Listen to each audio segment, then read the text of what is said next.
तूच गगन दिशा आधार तूच, निर्धार तूच, ओंकार तूच, तूच सकलांचा आशा.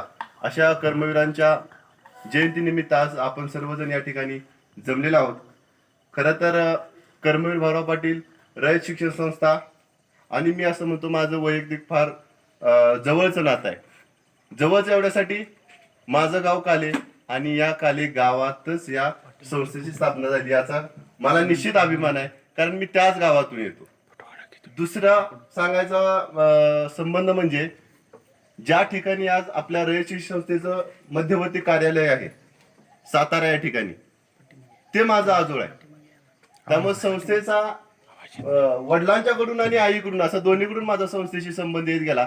त्यामुळं संस्था आणि कर्मवीरांना लक्ष्मीबाई यांच्याविषयी मनामध्ये नितांत आदर, प्रेम आणि खूप साऱ्या भावना दाटून येतात. खरं तर 22 सप्टेंबर म्हणलं तर कालपासून 22 सप्टेंबरची तयारी चालू होती आणि मी बालपणात हरवून गेलो, कारण मी रयत शिक्षण संस्थेत शिक्षण घेतलेला विद्यार्थी आहे. आणि 22 सप्टेंबरचा जो उत्साह असतो, मग ते आदल्या दिवशीपासून तयारी करणं असेल, मग आमच्या शाळेमध्ये एक बैलगाडी आणली जायची, त्याच्यावरती ते सजावट केली जायची आणि अण्णांची फार मोठी मिरवणूक काढली जायची.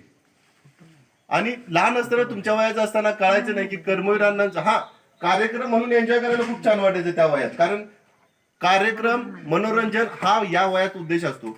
पण जसं जसा मोठा होत गेलो तसं तसं कर्मवीर अण्णांचं महत्व विशद होत गेलं. कारण आज समाजातल्या तळागाळातल्या अगदी अस्पृश्य लोकांच्यासाठी सुद्धा कष्ट करणारा एकमेव माणूस म्हणून कोण, किंवा एकमेव आशास्थान कोण, म्हणून मी सुरुवातीलाच म्हणलं की तूच आशा, तूच निर्धार आणि म्हणून तुला नमन आहे, असे कोण असतील तर कर्मवीर भाऊराव पाटील आहेत. त्यांचा किस्सा आहे, कोल्हापूरमध्ये ते एका वसतिगृहाच्या उद्घाटनाला गेले होते. वसतिगृह होतं अस्पृश्यांसाठीचं आणि समाजातील एकच जात मानणारे असे कर्मवीर भाऊराव पाटील अस्पृश्यांच्या ठिकाणी गेले. त्यामुळे ते ज्या वसतिगृहात राहत होते त्या वसतिगृह अधीक्षकांनी त्यांना सांगितलं की तू अस्पृश्यांच्या ठिकाणी जाऊन आलेला आहेस, तू आंघोळ केल्याशिवाय तुला जेवण मिळणार नाही. हे ऐकून भाऊरावांना खूप राग आला.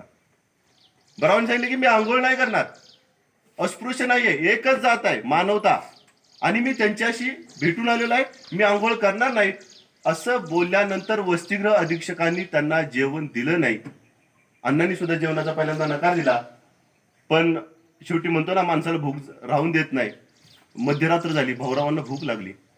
भाऊरावांनी वसतिगृहाचे त्या खिडक्यांचे गज वाकवले. प्रचंड ताकद असणारा हा माणूस होता. आणि वसतिगृहात अधीक्षकांच्या किचनमध्ये गेले आणि जेवण केलं.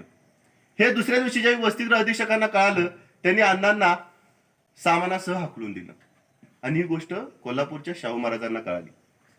शाहू महाराजांनी सुद्धा त्यांना राजवाड्यावरती बोलून घेतलं आणि विचारलं, काय भाऊराव, काय पाटील, अस्पृश्याच्या इकडे जाऊन आला, आंघोळ नाही केली, अहो बाटवला की तुम्ही. त्यांनी भाऊरावांना टेस्ट करण्यासाठी की भाऊरावांच्या मनामध्ये काय भावना आहे असं बोललं. भाऊरावांनी सांगितलं की नाही, तेही माझे बांधव आहेत, तुम्ही माझे बांधव आहात, हा समाजातला प्रत्येक नागरिक माझा बांधव आहे, त्यामुळे मी आंघोळ करणार नाही. असं झाल्यानंतर मात्र कर्मवीर अण्णांचा मुक्काम हा राजवाड्यामध्ये झाला कोल्हापूरच्या. म्हणजे समाजातल्या तळागाळातल्या अगदी लहान माणूस असेल किंवा मोठा माणूस असेल, अशा प्रत्येकाविषयी जाण असणारा, तळमळ असणारा माणूस म्हणजे कर्मवीर भाऊराव पाटील होते. त्यानंतर ज्यावेळी त्यांचं इस्लामपूर येथे शिक्षण चालू होतं, त्यांना एक अस्पृश्य विद्यार्थी मिळाला. रस्त्यावरती खेळत होता, शिक्षणापासून वंचित होता, अस्पृश्यांना शिक्षण दिलं जात नव्हतं, आणि त्या विद्यार्थ्याचं नाव म्हणजे ज्ञानदेव घोलप. हा रयत शिक्षण संस्थेचा पहिला विद्यार्थी. ज्ञानदेव घोलपला भाऊरावांनी शिकवण्यासाठी शाळेत प्रवेश घेऊन दिला. त्याच्या राहण्याची सोय नाहीये, जेवण्याची सोय नाहीये, कुठं सोय करायची. भाऊराव त्याला घरी घेऊन गेले, घरातल्यांनी रागराग केला, चिडचिड केली, भाऊरावांनी ऐकलं नाही. आणि हाच ज्ञानदेव घोलप विद्यार्थी संस्थेचा पहिला विद्यार्थी, पुढे संस्थेचा मॅनेजिंग काउन्सिलमध्ये होते, आणि त्यानंतर त्यांनी रयत शिक्षण संस्थेच्या एका विद्यार्थ्यांना, असा पहिला विद्यार्थी ज्यानं महाराष्ट्राच्या विधिमंडळामध्ये सुद्धा प्रतिनिधित्व केलं. असा समाजातल्या तळागाळातल्या माणसाला मोठ्या पदावरती नेणारे हे कर्मवीर भाऊराव पाटील होते.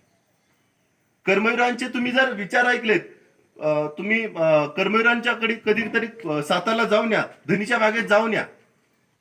तिथं गेल्यानंतर तुमच्या लक्षात येईल की जो अण्णांनी लावलेला एवढंसं वटवृक्ष होता, एवढंसं छोटंसं रोपटं होतं, त्याचाच किती मोठा प्रचंड वटवृक्ष झालेला आहे. आणि या वटवृक्षाच्या सावलीमध्ये आज हजारो लाखो मुलं शिक्षण घेत आहेत, घडतायत, त्यांचं भविष्य आकाराला घेत आहेत. त्यांनी ज्यावेळी रयत शिक्षण संस्थेची स्थापना केली काल्यामध्ये 19व्या शतकामध्ये, ज्यावेळी ते सत्यशोधक समाजाचे सेवक होते, महात्मा फुलेंच्या विचारांचा त्यांच्यावरती पडगा होता. 1987 साली महात्मा फुलेंचं निधन झालं आणि त्यांच्या विचारांचा पडगा असणारे सत्यशोधक समाजाची ज्यावेळी काले या ठिकाणी परिषद भरली होती, या ठिकाणी असा विचार मांडण्यात आला की समाजाचं सुधारण्याचं एकमेव ध्येय किंवा समाजाला सुधारवण्याचं एकमेव लक्ष जर गाठायचं असेल तर त्याचं मुख्य स्रोत आहे शिक्षण. आणि ही जबाबदारी काले या ठिकाणी झालेल्या सत्यशोधकांच्या बैठकीमध्ये कर्मवीर अण्णांनी स्वीकारली आणि अशा पद्धतीनं रयत शिक्षण संस्थेची सुरुवात काले या ठिकाणी झाली. आणि काय ध्येयवाक्य काय ठरवलं? कमवा आणि शिका. काय कमवा आणि शिकातून प्रेरित करायचंय कर्मवीर अण्णांना? कमवा म्हणजे माणसाला मनगट त्याचं सक्षम केलं पाहिजे आणि शिका म्हणजे त्याचा मेंदू मनगट बळकट केला पाहिजे. मन म्हणजे शरीर आणि मन ह्या दोन्ही गोष्टी बळकट केल्या पाहिजेत, म्हणजेच एक सक्षम नागरिक या देशाचा घडू शकतो, हा कर्मवीर अण्णांना विश्वास होता. अण्णांनी शाळा काढायला चालू केल्या आणि एक दिवस त्यांनी साताऱ्यामध्ये शाळा काढत असताना घोषणा केली की मी छत्रपती शिवाजी महाविद्यालय चालू करतोय, कॉलेज सुरू करतोय. आणि ही गोष्ट सातारच्या एका धनिकाच्या कानावरती गेली. श्रीमंत माणूस होता, पैसेवाला होता. त्यानं कर्मवीर अण्णांना निरोप दिला की मला भेटायला या.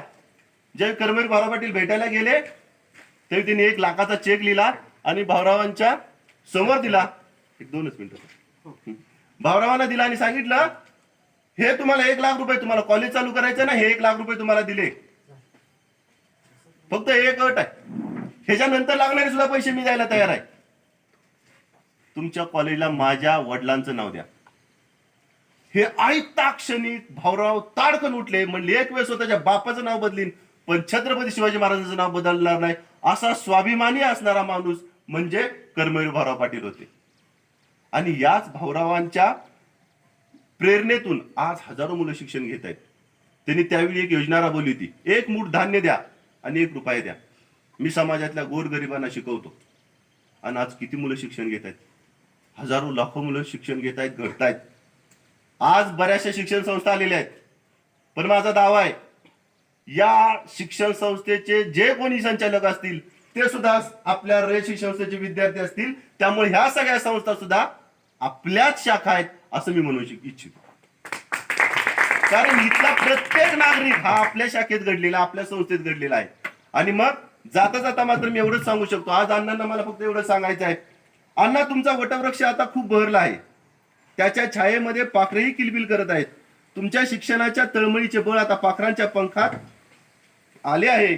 आपली ज्ञानगंगा गोरगरिबांच्या घरापर्यंत पोहोचली आहे. आपल्या रयत शिक्षण संस्थेत शिक्षण घेतले याचा आम्हाला कायम सार्थ अभिमान वाटत राहील. जय हिंद, जय महाराष्ट्र, जय कर्मवीर.